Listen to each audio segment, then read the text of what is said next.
সকালে তাড়াহুড়োর সময় আটা কিংবা ময়দার মাখা বেলার ঝামেলা ছাড়াই ঝটপট তৈরি করতে পারবেন পুরভরা ডিম পরোটা।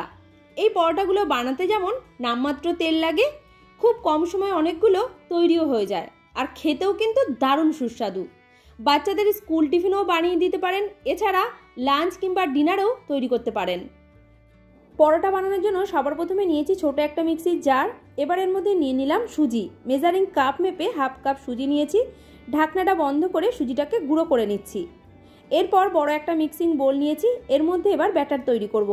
নিয়ে নিচ্ছি এর মধ্যে আটা। মেজারিং কাপ মেপে 1 কাপ আটা নিলাম। যতটা আটা নেবেন ঠিক তার হাফ আপনাকে সুজিটা নিতে হবে। রেসিপিটা যাতে হেলদি হয় তাই আমি আটা দিয়ে ব্যাটার তৈরি করছি। আপনি চাইলে আটা আর ময়দা দুটো হাফ হাফ করে মিশিয়েও নিতে পারেন, এছাড়া শুধু ময়দা দিয়েও বানিয়ে নিতে পারেন। দিয়ে দিলাম এর মধ্যে গুঁড়ো করে রাখা সুজি, আর এর মধ্যে দিয়ে দিচ্ছি হাফ চা চামচ নুন। সমস্ত এই শুকনো উপকরণগুলো একসাথে খুব ভালো করে মিশিয়ে নেওয়ার পর এর মধ্যে অল্প অল্প করে জল দিয়ে ব্যাটার তৈরি করব। যে কাপ মেপে আটা আর সুজি নিয়েছিলাম ওই কাপ মেপেই 1 কাপ জল নিয়েছি, পুরোটা একসাথে দিয়ে দিলাম। ভালো করে এবার মিশিয়ে নিচ্ছি। এইভাবে অল্প অল্প করে জল দিয়ে মিশিয়ে নিলে এর মধ্যে আর কোনো রকম ডেলা ভাবটা থাকবে না। প্রথমে 1 কাপ জল দিয়ে ভালো করে মিশিয়ে নেওয়ার পর আরও এর মধ্যে দিয়ে দিলাম হাফ কাপ জল। টোটাল আমি এর মধ্যে 1.5 কাপ জল দিয়েছি। 1 কাপ আটা, হাফ কাপ সুজি, টোটাল 1.5 কাপ, আর তাতে আমার লেগেছে 1.5 কাপই জল। মিশ্রণটাকে আমি 2 থেকে 3 মিনিট খুব ভালো করে ফেটিয়ে নিয়েছি। এবার এটা আমি ঢেকে রেস্টে রেখে দেবো 10 মিনিটের জন্য, যাতে সুজিটা ফুলে ঠিকঠাকভাবে সেট হয়ে যায়। এর মধ্যে চলুন পরোটার জন্য পুরটাকে তৈরি করে নিই। কড়াইতে দিয়ে দিচ্ছি 2 টেবিল চামচ সরষের তেল। তেল যখন খুব ভালোভাবে গরম হয়ে যাবে এর মধ্যে দিয়ে দেবো হাফ চা চামচ গোটা জিরে। মিডিয়াম ফ্লেমে জিরেটাকে 20 থেকে 25 সেকেন্ড ভেজে নেওয়ার পর এর মধ্যে দিয়ে দিচ্ছি বড় সাইজের একটা কোচানো পেঁয়াজ আর 2-3টে কোচানো কাঁচা লঙ্কা। ঝালের পরিমাণটা আপনি একটু বাড়িয়েও দিতে পারেন। পেঁয়াজটা ভাজতে ভাজতে যখন এইভাবে হালকা লালচে রং চলে আসবে তখন এর মধ্যে দিয়ে দিচ্ছি বড় সাইজের একটা ছোট করে কেটে রাখা টমেটো, হাফ চা চামচ দিচ্ছি আদা রসুনের পেস্ট। মশলাটাকে এবার কষিয়ে নিতে হবে। তার আগের মধ্যে কিছু গুঁড়ো মশলা অ্যাড করে নিচ্ছি। প্রথমে এর মধ্যে দিয়ে দিলাম স্বাদ মতো নুন। এই সময় নুনটা দিয়ে মশলাটা কষালে টমেটোটা খুব তাড়াতাড়ি গলে যাবে। দিয়ে দিলাম এর মধ্যে হাফ চা চামচ হলুদ গুঁড়ো আর হাফ চা চামচ জিরে গুঁড়ো। কাঁচা লঙ্কা দিয়েছি বলে এর মধ্যে আর আমি কোনো রকম গুঁড়ো লঙ্কার ব্যবহার করলাম না, আপনি চাইলে অল্প করে দিতে পারেন। 3 থেকে 4 মিনিট মশলাটা খুব ভালোভাবে কষিয়ে নিয়েছি। এবার এর মধ্যে দিয়ে দিলাম খুব ছোট ছোট করে কেটে রাখা 1 বাটি গাজর, আর এর মধ্যে দিচ্ছি আলু। যে বাটির মাপ করে 1 বাটি গাজর দিলাম তার হাফ আমি এর মধ্যে আলু দিয়েছি। আপনি আপনার পছন্দ মতো আরও সবজি এর মধ্যে অ্যাড করতে পারেন।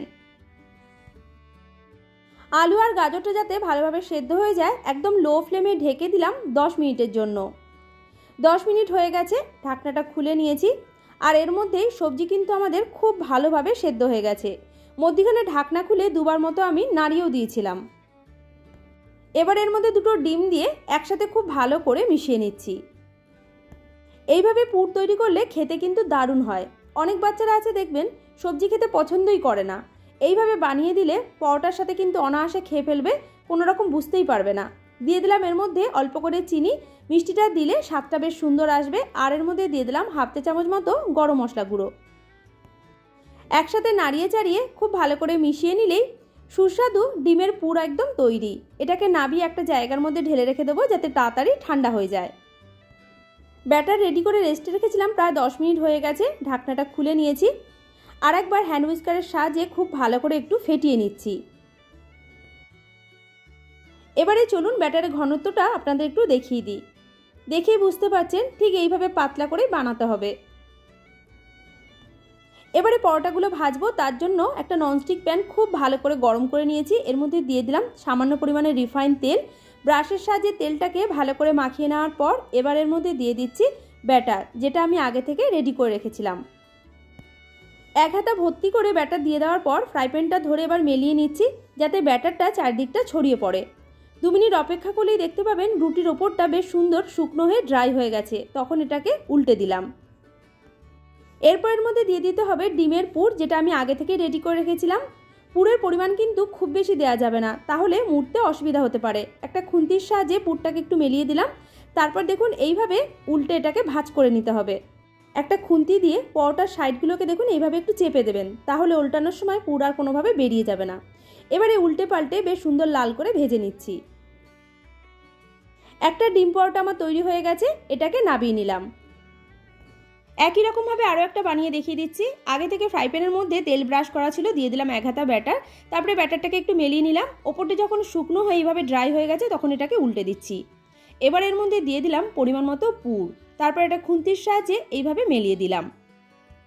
এরপর একটা পাশ ধরে এইভাবে মুড়ে তারপরে খুন্তি দিয়ে একটু সাইডগুলোকে ভালো করে চেপে দেবেন, তাহলে দেখবেন আটকে যাবে।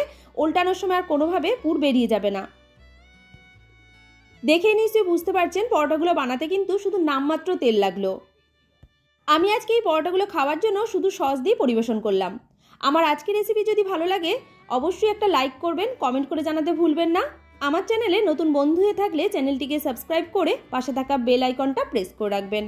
পুরো ভিডিওটা দেখার জন্য আপনাকে অসংখ্য ধন্যবাদ।